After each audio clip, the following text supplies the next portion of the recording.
Buenos días, buenas tardes.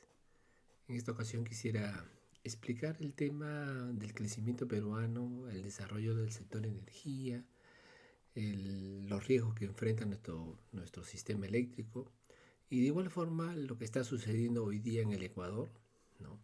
Donde hay racionamientos debido a la falta del componente térmico. Mi nombre es Luis Espinosa Quiñones y les presento este trabajo. En primer lugar, veamos cómo hemos venido creciendo. Ha habido épocas en las cuales crecíamos a tasas mayores al 5%. Hoy estamos casi al 3%. Un gran hito en el sector fue Camisea. Camisea entró en operación en el 2004 y nos permitió meter un componente térmico importante que ven en el área verde. Hemos enfrentado periodos como el COVID, donde la producción térmica es la que más se afectó. La hidráulica se mantuvo. En una participación, ustedes pueden darse cuenta que el Perú viene o venía desde el año 92 con participaciones hidráulicas muy altas, básicamente con empresas estatales, más del 90% era hídrico. O sea, éramos muy renovables, pero teníamos mucho riesgo. Luego, el, el gobierno decide llevar políticas de promoción de renovables, las cuales han sido pagadas por nosotros, no por el Estado. Los que pagamos la tarifa son los que hemos pagado todas estas reformas. Ingresó Camisea, que fue el único que bajó los precios. En el 2010 se hacen licitaciones renovables. En el 2014 se hace la licitación del gasoducto del sur para llevar el gas hacia el sur también. El 2020 enfrentamos el COVID y en el 2023 tuvimos un niño que hizo bajar fuertemente la producción hídrica. Hoy día estamos casi en un 47 o 45% de componente hidro. Más unas renovables, podemos estar llegando a superar el 55%. O sea, el térmico siempre es el que enfrenta el riesgo. El riesgo de las otras tecnologías. O sea, podemos ver que dado el crecimiento de la energía y del PBI, existe una correlación entre ambas. Esto se evidencia cuando ocurrió el COVID en el 2020, donde la bajada de la producción expresada en el PBI se manifestó en un menor consumo de energía. Por tanto, es importante siempre tener energía para poder crecer. No existe crecimiento sin energía. Bien, necesitamos siempre crear un mercado que facilite el crecimiento. Hoy en el Perú los generadores tienen libertad de ingreso. Eso les permite decidir qué tecnología instalar. Normalmente son tecnologías de bajo costo variable. Y ellos pueden vender a un mercado que se llama el spot, que lo vemos aquí en verde. Es un mercado mayorista, donde se transan y uno al final tiene que pagar o comprar las diferencias. Pero los clientes también tienen una libertad de acceder a este mercado. O sea, para comprar energía, para si quieren instalar su propia central e inyectar esa energía. Y las redes se usan como un monopolio y se pagan como un monopolio con tarifas reguladas. Los comercializadores en sí ofrecen el servicio de estabilizar precios y asumir riesgos de los precios. Esa es su razón de ser. No tienen la garantía del suministro. El único que puede garantizar un suministro es el generador. Entonces el distribuidor como monopolista está 100% regulado. Ese spot funciona con costos marginales que tienen que ser verdaderos, no pueden ser subsidiados, sino destruyen los precios. Y en ese mercado de spot no se necesita contratos, porque se liquida hora a hora, día a día, mes a mes, depende de las garantías que se puedan ofrecer. Así es como tiene que funcionar un mercado. Y en otros países no existe. Esto no existe en el Ecuador. Entonces la energía puede fluir hacia el cliente, pero en las flechas verdes el comercializador, su función es estabilizar precios. Y a futuro nosotros necesitamos es un comercializador independiente. es el único que puede ofrecer precios baratos o competitivos al cliente pequeño.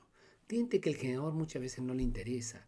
Y si es que no hay un comercializador independiente, estaría en manos solo del distribuidor. Ese es el tema que hay que discutir. Todas las otras medidas que se quieren llevar al Congreso de mejoras en la ley no son nada comparado con esto. Esto es lo verdaderamente importante. ¿Y cómo es la economía de un generador?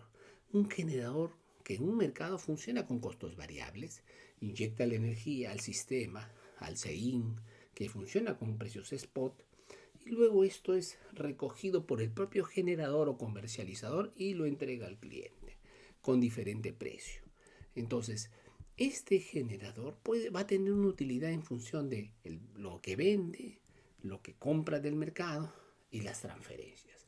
Al final, esto salda con la energía que realmente produjo, pero él absorbe las ganancias o las pérdidas producto de los precios que ofreció a los clientes y función de cómo está el precio spot.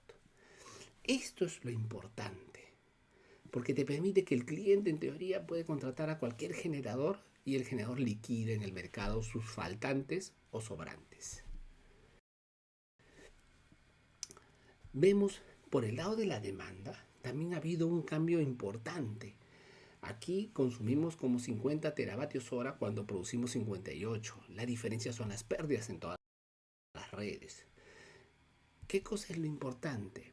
Que en el año 93 un 70% era regulado, 30% libre. Hoy día estamos 35% regulado y 65% libre. Ha habido un cambio importante, producto de los incentivos que los clientes tienen por los precios. Los precios son los que motivan al cliente a cambiar. Lo podemos ver de otra forma, donde la línea roja es el mercado regulado y la línea azul es el libre. Se nota claramente que el libre ha crecido fuertemente por la migración del regulado hacia el libre. Eso también nos dice de que es imposible predecir a futuro cuál va a ser el comportamiento del regulado, porque eso depende de los precios. Hoy en día se ha demostrado que es más barato el mercado libre. Entonces, no se puede pretender que los distribuidores pronostiquen un mercado a largo plazo, a 10 años, y se comprometan a hacer contratos hoy para esos 10 años futuros. Y ese es el proyecto de ley. Ese es un proyecto que no está bien presentado y planteado en cómo funciona el sistema. Y desde el punto de vista de la inversión, tenemos invertidos en los activos de todo el sector eléctrico 27.000 millones de dólares. En su mayoría son los generadores, que es las barras azules.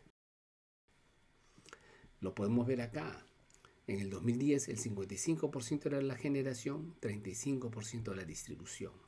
Hoy 60% es generación, 25% distribución y un 15% de transmisión. Lo que ha crecido fuertemente ha sido la transmisión por la necesidad de conectar el país. Si lo vemos desde el lado de si son empresas públicas o privadas, podemos observar que el componente estatal está por debajo de los 5.000 millones de dólares y la diferencia, casi unos 23.000 millones, está dado por capital privado. Entonces, el capital privado hoy día es un 65%. 65, o sea, en el 2010 era un 65% el privado y hoy día está en un 85% privado. ¿Eso qué nos indica? Que ha habido buena recepción con un mercado de generador que ha permitido libertad de precios, libertad de ingresos, con promociones cuando se requieren ciertas tecnologías. Pero no olvidemos, eso es gracias a que existe un mercado que no está regulado. O Sinermin no participa del mercado de spot. Entonces, cuando el Estado se mete a ese mercado, puede perjudicar el crecimiento. Y vemos las rentabilidades. Ustedes podrán observar en la línea verde cómo la rentabilidad se mantiene alrededor del 11%. O sea, donde esta es una rentabilidad medida sobre el patrimonio, que le llamamos ROE. Entonces, las empresas privadas, que es la línea naranja, Tuvieron épocas de alta rentabilidad hasta el 2014 y luego se desplomó su rentabilidad producto de la pelea en los precios. Y eso es bueno. Eso indica que hay competencia, hay entrada de nuevos agentes. En cambio, las empresas del Estado han ido ganando precios debido a que después vino un reacomodo en las ofertas de energía. Ahora comparemos con el Ecuador, que está pasando una crisis como ya he señalado. Ecuador tiene 32 teravatios hora, nosotros 58. O sea, más o menos ha crecido a 1 teravatios hora en los últimos 20 años, pero los últimos ha venido un crecimiento más fuerte de 1.2. El problema es acompañar el crecimiento. Recordemos que Ecuador, la mayor parte de todo este negocio es administrado por el Estado. Inversiones hechas por el Estado, mayormente hidráulicas. Las barras azules son hidráulicas. Si lo vemos en el mapa, podemos ver la red de Ecuador, que es una red pequeña, muy focalizada, centralizada, con Quito, puesto aquí en la sierra. Y nosotros, que tenemos un país más extenso, tenemos la misma cantidad de hidráulicas, casi, o sea, en megavatios. 5.000 megavatios Ecuador, 5.200 nosotros. Nuestro gran centro de generación está cerca del Mantaro y después en Lima tenemos otro. Se han desarrollado otras centrales.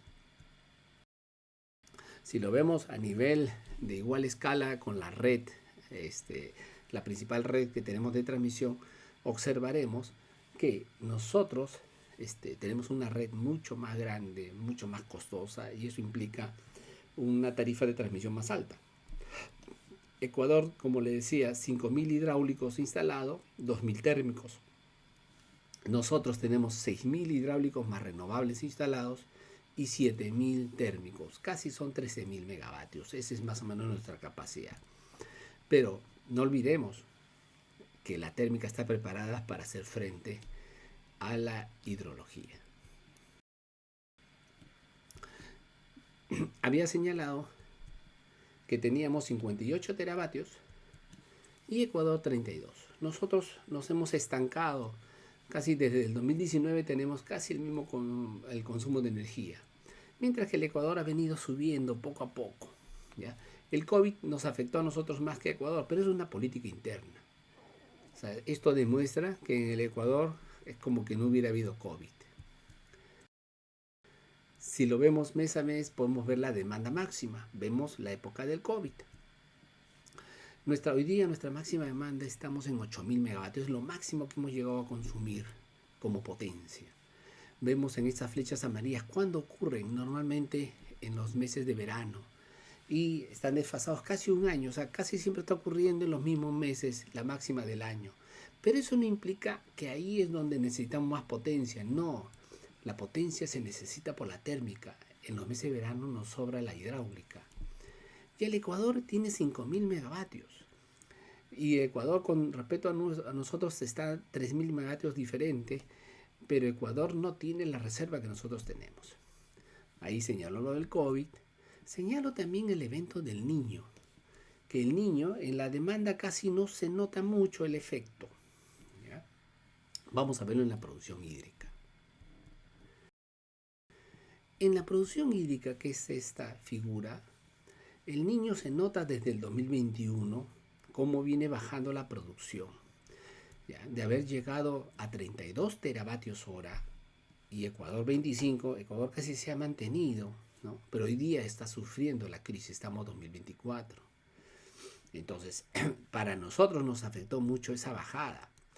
Recordemos una cosa, siempre me preguntan, ¿la hidráulica cuesta cero o vale poco? Esa es mentira. El costo variable es cero, costo de producir una unidad de energía es cero, o costo marginal de producir una unidad de energía. Pero el costo total, incluida la inversión, es más de $50. O sea, no puede competir muy bien con otras tecnologías. Y en esta figura ven el porcentaje hídrico. Ecuador está encima de 82%, ha tenido factores llegando al 90%, igual que nosotros tuvimos en el 92, que tuvimos nuestra peor crisis. Y el Perú está en 47. Hemos podido llegar a 60 en los últimos años, pero después decae, porque estas tienen que ser políticas continuas, porque si no el térmico va a ganar mucho más camino. Lo que sí hay que darse cuenta, hay un desfase del niño. El niño a nosotros nos llega primero, a Ecuador le llega después. Entonces ellos están viviendo hoy día una crisis del niño. Si lo vemos mes a mes, la producción hídrica más renovables, nosotros en un pico podemos llegar a producir 5.000 megavatios hídrico más renovable. Pero ese no es el problema son los mínimos. Mientras que Ecuador en su pico llega a 3.500.